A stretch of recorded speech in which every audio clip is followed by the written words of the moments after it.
celebrating a journey from small-town USA to Washington, D.C. Eyewitness News presents From Scranton to Pennsylvania Avenue, Joe Biden's story. Hello everyone, I'm Candace Kelly. And I'm Nick Toma. On Inauguration Day, Joseph Biden Jr. will become the 46th President of the United States. Many people know of Biden's long political career as a senator and vice president. Very often he has talked with fondness about his childhood here in northeastern Pennsylvania. The Electric City and the nation is awaiting a new chapter that's about to be written in Joe Biden's story from Scranton to Pennsylvania Avenue. President-elect Joe Biden has had some long and lasting friendships in the city that helped raise him. And those friends could not be prouder of the man nicknamed Scrappy Joe from Scranton. Eyewitness News reporter Mark Hiller spent a little time with one of Biden's longtime friends. When I went to first grade, he sat right next to me. He's a regular guy from Scranton. He's our guy. He's our neighbor. They are three men who've known Joe Biden personally for decades. Joe was always a leader. He was a born leader. Tom Bell formed a fast and lasting friendship with Joe Biden when both were growing up in the 1940s and 50s in Scranton's Greenridge section. Bell recalls the time he was beaten up by a bully who moved into their neighborhood. And the guy came out and Joe said, "Apologize to Tom. You beat him up and you didn't have a fair fight." And the guy was stunned by that. According to Bell, the situation escalated quickly. A fight ensued between Joe Biden and this guy. And Joe really put it to him. He really did. Not excessively, not cruelly, but he let him know who the boss was.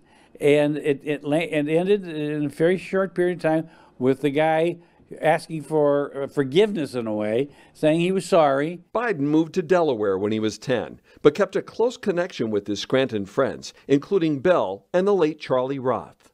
It was Joe's idea to take a picture with me and Charlie. This photo was taken in the 1990s at the Russell Senate office building during a victory party for then Senators Biden and Ted Kennedy.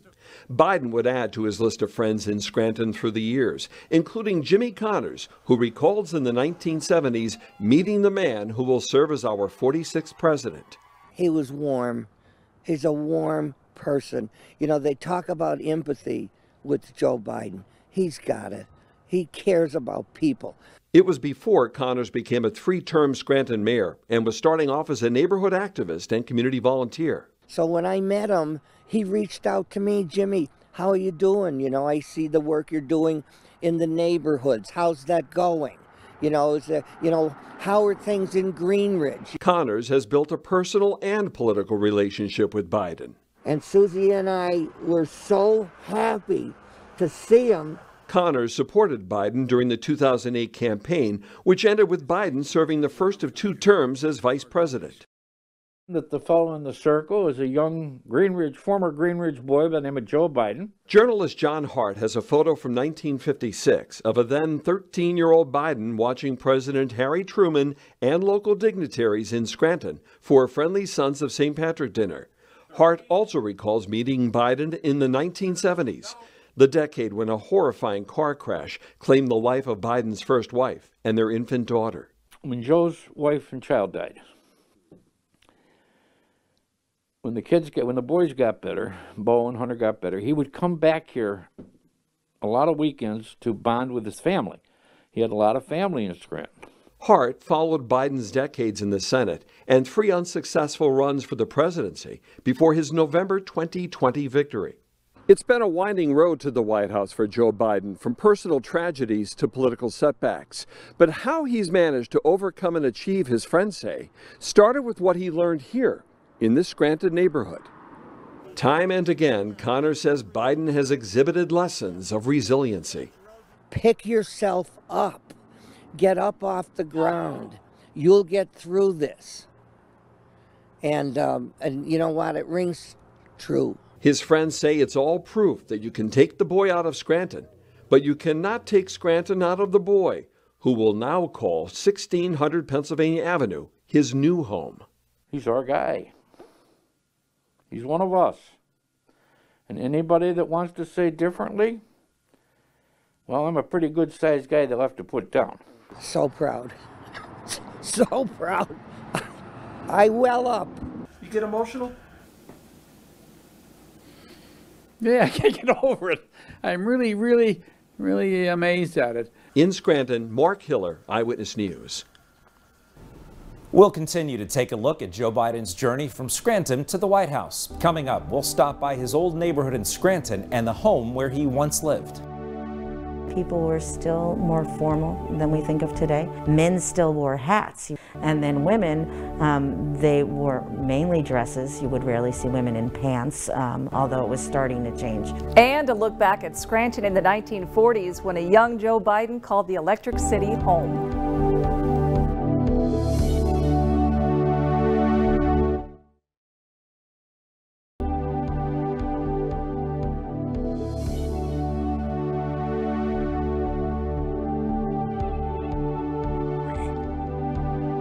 The house on North Washington Avenue in Scranton, where Joe Biden was raised, holds many memories for the incoming president. And that old neighborhood is getting a lot of attention now. Eyewitness News reporter Cody Butler stops by the neighborhood where Mr. Biden grew up.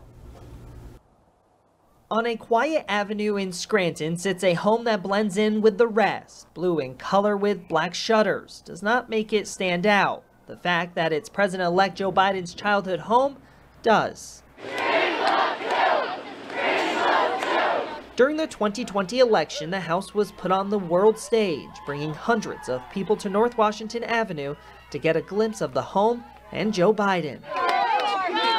Ann and Robert Kearns purchased the home in 1962 from Biden's grandparents. The president-elect promised Ann he will always stop by when he's in Scranton.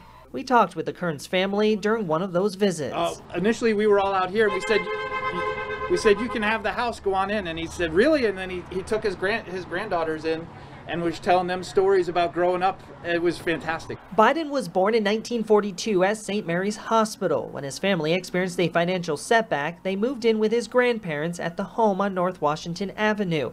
In the 1950s, Scranton fell into an economic decline. By summer of 1953, the Biden family moved to Delaware. When they moved out and he was little, they would always come back to take care of their grandparents, just like we all do, take care of our mothers. And he was still best friends with kids in the neighborhood. It's been a real joy for me to be able to understand that history and to learn about what Scranton was like back at the time that Joe Biden was a small child.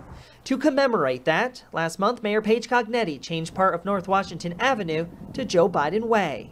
Joe Biden Way was something simple that we could do to honor Joe Biden, to make his childhood home, really put it on the map. For Mayor Cognetti, Biden's win is personal. She worked within the Obama-Biden administration in the Treasury Department as a senior advisor in international affairs. Cognetti received a phone call from President-elect Biden on November 4th, the day after the election. And he called and let me know how excited he would be to work with us as a city as we move forward in these next 4 years. In Scranton, Cody Butler, Eyewitness News. The city of Scranton is the county seat in Lackawanna County, and today it's a very bustling and vibrant city. Joe Biden was born and raised in Scranton back in the 1940s, but the Electric City looked a lot different back then. Eyewitness News reporter Julie Dunphy takes a look back at life in Scranton all those years ago. When you think of Scranton in the 1940s, nostalgia comes to mind for most. According to the 1940 census, more than 140,000 people lived in Scranton. Historians estimate the Scranton School District reached its peak enrollment around this time with anywhere between 25 to 30,000 students. Scranton in the 1940s and 50s was kind of the end of the high point of the city of Scranton. On November 20th, 1942, Joseph Robinette Biden Jr. was born at St. Mary's Hospital. It was in the middle of the war, World War II. Things were pretty good here until after the war. The economy tanked pretty much after World War II. At the time, streetcars were popular. Car number 505 ran right by Biden's home on North Washington Avenue. A typical family living in Green Ridge that wanted to go downtown might hop on the trolley system because the trolleys were still running. The trip from downtown Scranton to Green Ridge took 90 minutes to 2 hours. During this time, Scranton was a real hustle and bustle of a city. For many residents, downtown was a destination in itself. Downtown brought everyone together, and they would come into the city on a weekly basis, if not more often, and that's where they would go for their entertainment. They'd go to the movie theaters or they'd go shopping. Some describe it as a harmonious time. All your needs were met within a block of your house. Every neighborhood had its own grocery store, barbershop, shoemaker, and drugstore. You had neighborhoods that would be kind of ethnically defined. You'd have Irish all living in one section like Greenridge or Southside. You'd have Italians and the Welsh living over in the west side of the city.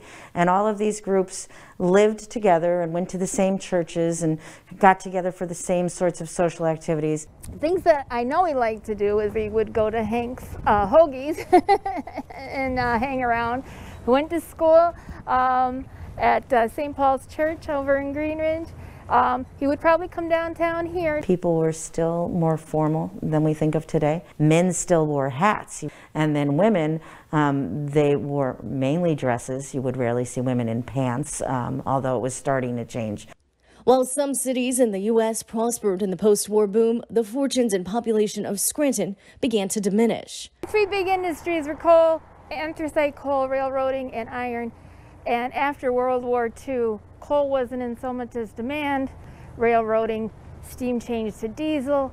More people started using airplanes, so jobs started dropping off. The 1950 census confirms the population declined 10%. In 1953, Biden's family moved to Claymont, Delaware. Biden was 10 years old. Julie Dunphy, Eyewitness News. The Lackawanna County Historical Society is working on creating a small Biden exhibit, and they're asking the community for help to broaden that collection. If you have any pictures or items you'd like to donate, simply contact the Lackawanna County Historical Society. Now, you all may recall the Road to the White House featured a number of visits to northeastern Pennsylvania. We're going to take a look back at some of those visits and conversations we had with Mr. Biden on the campaign trail.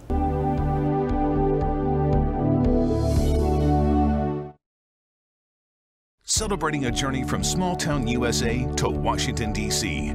Eyewitness News presents From Scranton to Pennsylvania Avenue, Joe Biden's story. While on the campaign trail, the president-elect made a few stops in our region, and our I-Team's Andy Michalczyk had the opportunity to have a conversation with Joe Biden. Andy also talked with lawmakers and political analysts about the Biden presidency moving forward and what it means to the Commonwealth. I first interviewed the then presumptive Democratic nominee moments after he spoke to employees at McGregor Enterprises in Dunmore. He came here to talk about his economic plan for the nation and Pennsylvania. His plan included dealing with the pandemic, and he took aim at President Trump's handling of the crisis. He doesn't listen to the science.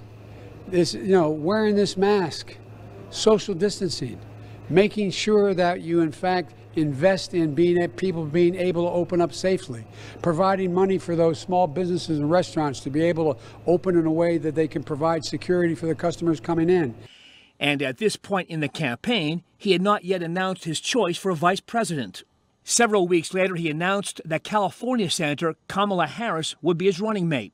A flashpoint issue at this point in the campaign were calls by some for defunding police departments, this in the aftermath of several police-involved shootings involving members of the minority community, as well as the death of George Floyd while in police custody in Minneapolis. I oppose defunding, and I have from the beginning. But I do call for significant different changes in police conduct. I once again interviewed Joe Biden on October 24th. He was now the Democratic presidential nominee. He held a campaign rally at Dallas High School in Luzerne County. At this point in the campaign, Mr. Biden was being questioned about his stance on fracking, since northeastern Pennsylvania is at the epicenter of the natural gas industry. What do you want Americans, especially those who are connected to the natural gas industry and fossil fuel industry, what they can expect under a Biden administration should you be elected? I will not ban fracking. I said no fracking on federal land. I will not ban fracking, number one. And number two, the coal and, the natural gas industry and oil is not going to be fundamentally changed. They're already in transition. What I'm saying is that we will not continue to subsidize give tax breaks to the oil companies, which amount to $40 billion. They will not get that, and that money will be put into research and development to figure out how to carbon capture what's coming off of gas and oil. I also asked him about his son, Hunter Biden, whose name was coming up at this point in the campaign regarding his overseas business dealings. Questions and controversy continues today about Hunter Biden, your son's. There is no controversy about my son. It's all a lie. It's a flat lie because the president has nothing else to run on. If you notice, while American people are talking about what's happening to their families, he has no plan. In the debate, he has no plan. Everything from the Wall Street Journal, every other major news outlet has said what he's saying is simply not true about my son. But it's classic Trump. A short time later, Hunter Biden acknowledged he was under federal investigation regarding his taxes. The Biden presidency has Democrats around the nation excited about what they see is an opportunity to show Americans what the Democratic Party can accomplish. I spoke with Senator Bob Casey, who hails from Scranton and is a good friend of the president-elect. Will that be a plus for us here in Northeastern PA?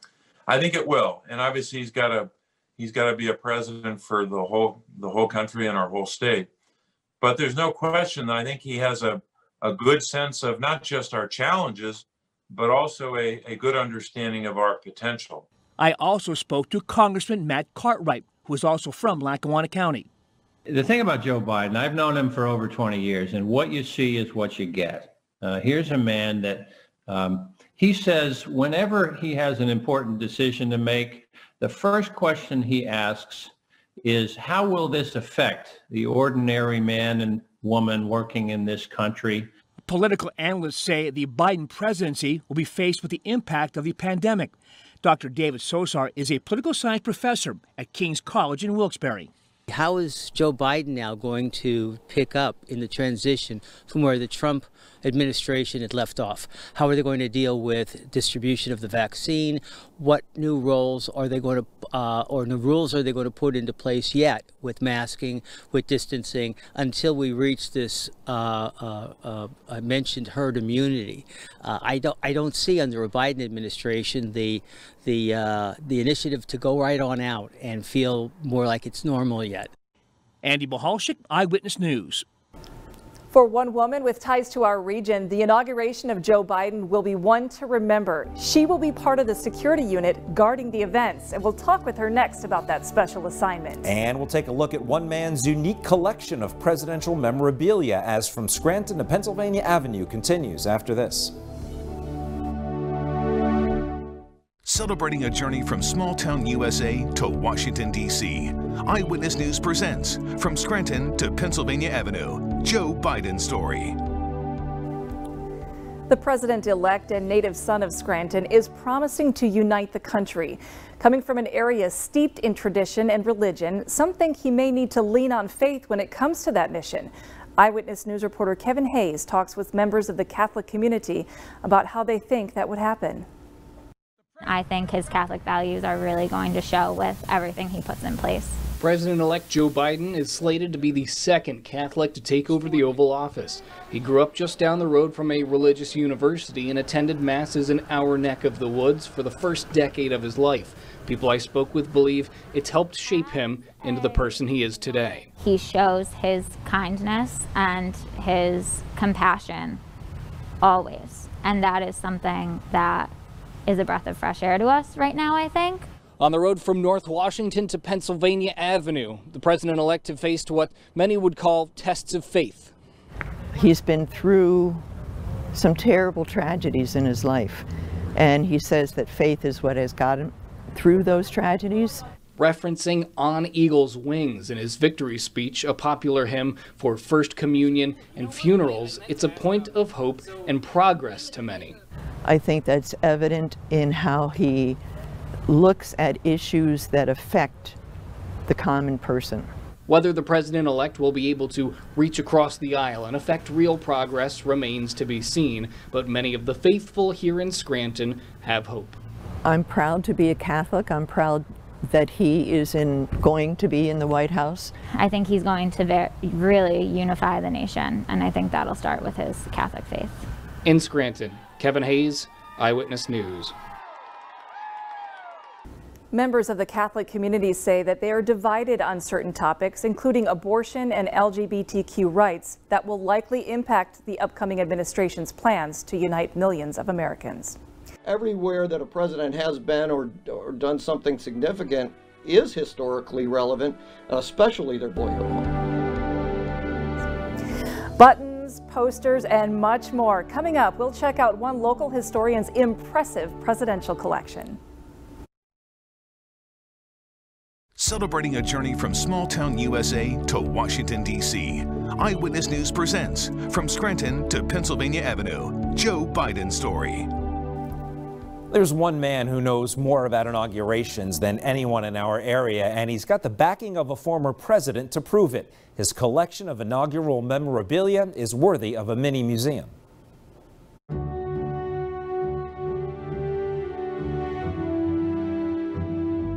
To get a good idea of the scope of presidential historian Larry Cook's collection, you have to turn the clock back before the pandemic. No, not COVID-19, the 1918 pandemic. This inaugural ball program dates back to 1889 when the 23rd president, Benjamin Harrison, was sworn in. For this to be in this condition is pretty rare, still has the little ribbon on it, and so there's not too many of these still in existence.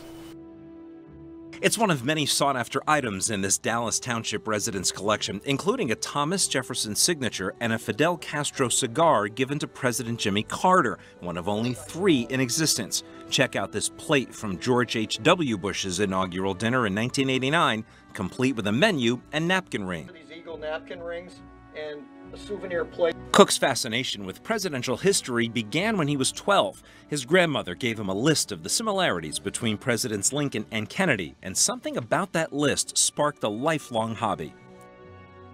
I went to the library and I looked up all the facts myself, and it got me interested in presidents. So every time I got a piece of memorabilia after that, I would look up facts about the presidents and I would write them down even as a kid. It just came out.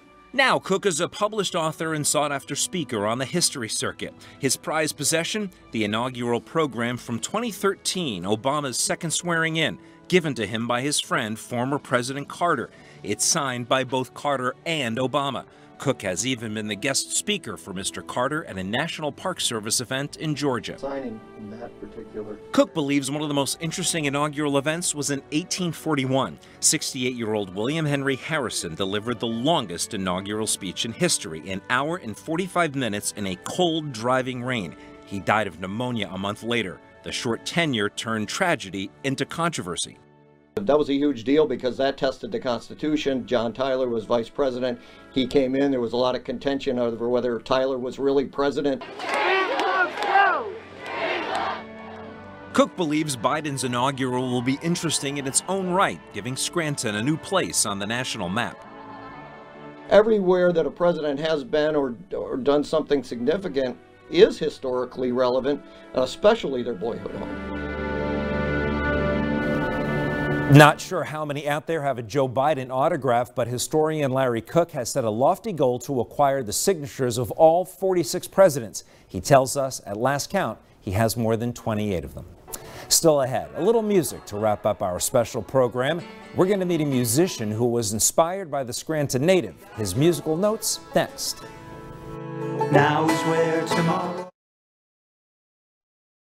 Celebrating a journey from small-town USA to Washington, D.C. Eyewitness News presents From Scranton to Pennsylvania Avenue, Joe Biden Story.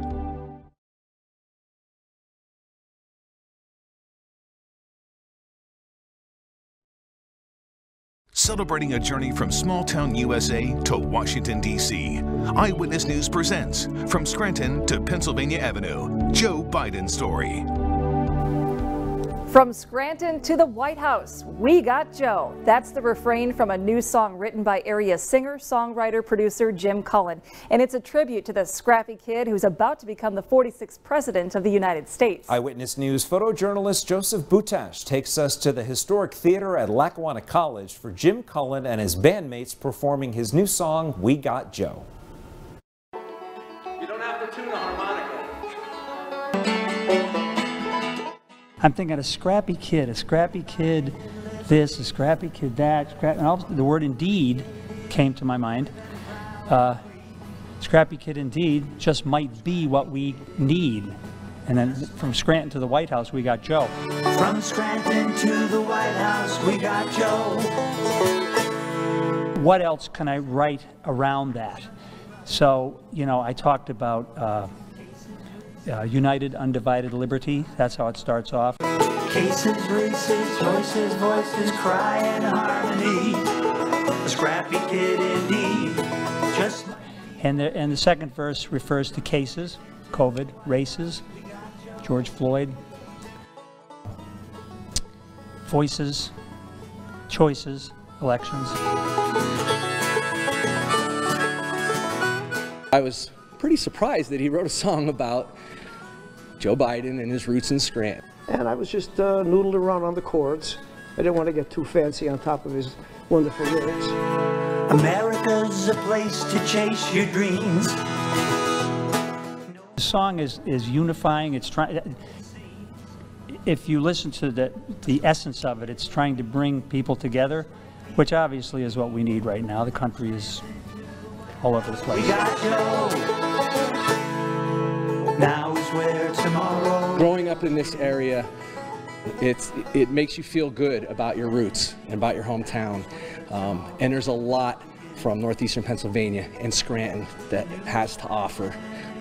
Beautiful, wonderful people, and yes, the next president of the United States, it's a big deal. We need. From Scranton to the White House, we got Joe.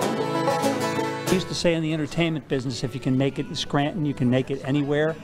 And it's kind of a little bit of a validation of our area, you know, that people come out of here and do great things, and there's, you know, what can be greater than the president. From Scranton to the White House, we got Joe.